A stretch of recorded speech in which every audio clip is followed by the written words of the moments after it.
Hello Nidorinas and Nidorinos, I'm KingNido and today we're coming here from Anastar City for the Kalos Collision because the Galaxy are hosting the Lumio Shallows, and let's have a look at that tale of the tape as the Galaxy have lost their last two games, but they are still within striking range of making it into the Elite Four, whereas the Yellows have actually been knocked out of a Leaders 8 position, but with a victory here, they can work their way back into the Leaders 8, which they performed in fantastically last year. So with that said, let us know in the comments below who you think is going to win this matchup. Will it be the Psychic types? Will it be the Electric types? Let's go!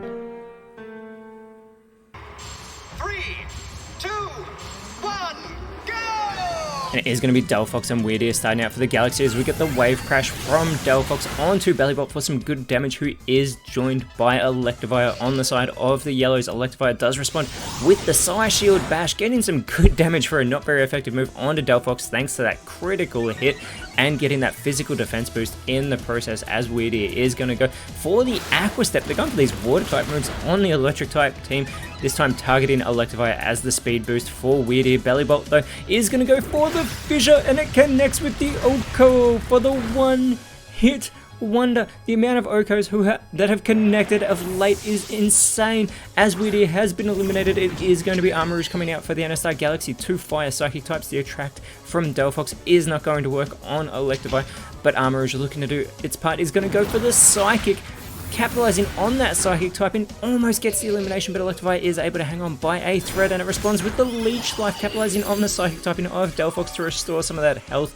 that it just lost, and Delphox has been put into knockout range, and Bellybolt could follow it up, going for the Energy Ball. That fire typing will help resist it, but it is not enough. Delphox has been taken out of this matchup. That is 2 for 2 for Bellybolt, as out comes Braviary in its Hisuian form. Armourouge with the Darkest Lariat trying to finish off Electivire, and it is successful. The Galaxy needed that one on the board to try and stop the momentum of the Yellows, as Braviary follows up with a false swipe, but that is not a shiny Bellybolt, and thanks to that static ability, it is going to leave Braviary with that paralysis, which will slow it down, and it may also make it unable to move, as Bellybolt with the Water Shuriken. This multi-hit move doesn't do a great deal of damage for a single connection, but if it can get all 5, it will do massive damage, getting 4 so far onto Braviary, and it will get that 5th connection for a 5-time Water Shuriken. And it is going to be Zebstrika coming out to join Bellybolt, and immediately Zebstrika is going to go for the Shelter. It is going to boost that physical defense here a great deal. Armourouge, however, looking to respond with the Zen Headbutt, continuing with those Psychic type moves. However, it is tanked by Zebstrika, allowing the Acid Spray from Bellybolt onto Armourouge, getting some good damage there and lowering that special defense of the Fire Psychic type a great deal, as Braviary is unable to move, although it is still flying. Zebstrika looking to capitalize with the Memento. It's going to take itself out of this matchup, focusing in on Braviary, lowering that physical attack and special attack a great deal, but Zebstrika has just leveled the playing field when it seemed like the Yellows were in control. Armourouge could actually capitalize here, going with the Incinerate, going for these stab moves so consistently, burning up that Lifer Berry of Bellybolt, who does respond with the Leaf Blade that is resisted by the Fire type. And that weak armor is going to lower the defense of Armourouge, and it's already got speed control, so that boost is kind of irrelevant now. But the Sludge Wave from Braviary is going to connect with everybody on the field. It does put Bellybolt into knockout range, so as out comes the Electros for the Yellows.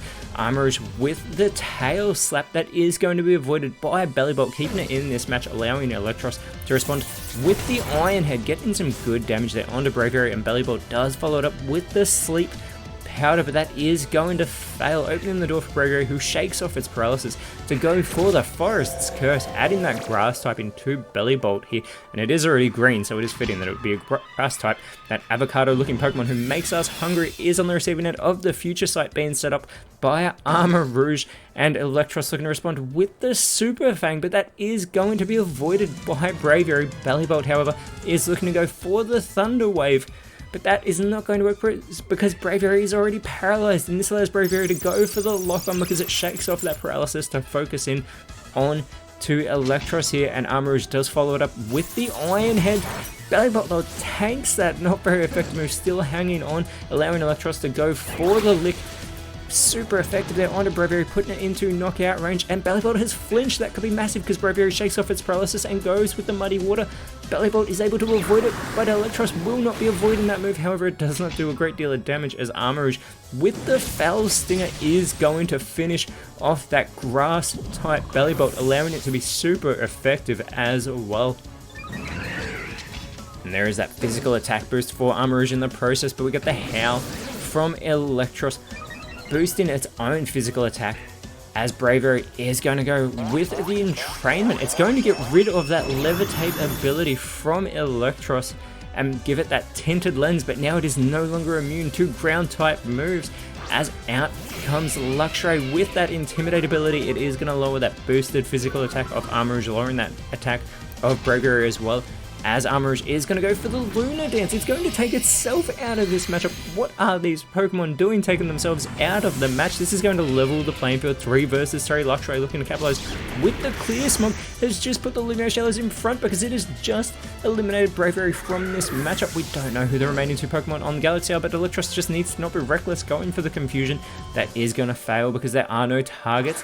It is going to be Iron Valiant, joined by Metagross coming out for the NSR Galaxy. They are finishing up this matchup with huge Pokemon, and Iron Valiant, the Terrestrial Draftee, taking on that Psychic typing, teaming up with Metagross, riding it here into battle. With those blades, we'll see what it can do against the remaining 3 Lumiose Shallows, as Iron Valiant is going to go for the Dazzling Gleam, connecting with both electric types for some really good damage. Metagross follows it up with the Mega Horn onto Luxray and puts it into knockout range, but Luxray is going to respond with the reversal onto Iron Valiant. Not very effective, but very good damage, and Electros follows up with the final Gambit. It's going to take itself out of this matchup, but puts Iron Valiant into knockout range. That is great for the Yellows, a good sacrifice potentially, as out comes the Yellows' own Terrestrial Draftee. It is Golem in that Cantonian form, but it sheds that Rock Ground typing to take on that Electric typing. We're down to the last 2 Pokemon for both these sides, and they both want this victory, as Iron Valiant is going to go with the charge. It is going to begin charging power, boosting that special defense in the process. We'll see if it'll go for any electric type moves, but it is such an easy target, as Metagross is going to go for the Will-O-Wisp onto Golem. It is going to leave it with that burn, which is going to cut into that attack. It does not want it going for any explosions in this matchup, as it has that base 120 attack. The Pain Split, though, very intelligently being performed by Luxray, focusing in onto Metagross, who was at full strength, as Golem follows it up with the Shadow Sneak, trying to take out Iron Valiant, and it is successful with that super effective move. Metagross is all by itself and has to contend with Luxray and Golem in this 1v2 matchup, and Luxray is no longer an easy target. And there is that burn starting to take effect on Golem as well. Metagross with the hold back. That is not a shiny Luxray, although it almost was after being on the champion side last season. It responds with the Aerial Ace, not very effective. Gets in some good chip damage onto the Steel type though. And Golem follows it up with the Self-Destruct. Well, we did say it wouldn't go for any explosions. It takes itself out. Luxray hangs on by a thread. Metagross tanks that move. It's not very effective, but Golem is taken out. We are down to the last 2 Pokemon. Metagross has the speed control. It could capitalize here. It goes with the Steel Wing, and the Anastar Galaxy have taken down the Lumiose Yellows in this Kalos collision to get a much needed victory after having lost their last 2 games, but this will keep the Lumiose Yellows outside of a leader's 8 position, whereas the Galaxy have moved themselves up into 7th place, but they are well in striking range of the Elite Four as next round they go up against the Pony Stars, whereas for the Yellows they will be going up against the Castelia Pinchers. Sorry, but until then, Nidorinos, thank you so much for watching. Let us know in the comments below who you thought was the best on field, and if you enjoyed what you saw, please leave a like, share, subscribe, but more importantly, always remember, you are awesome, and I'll see you when you see me.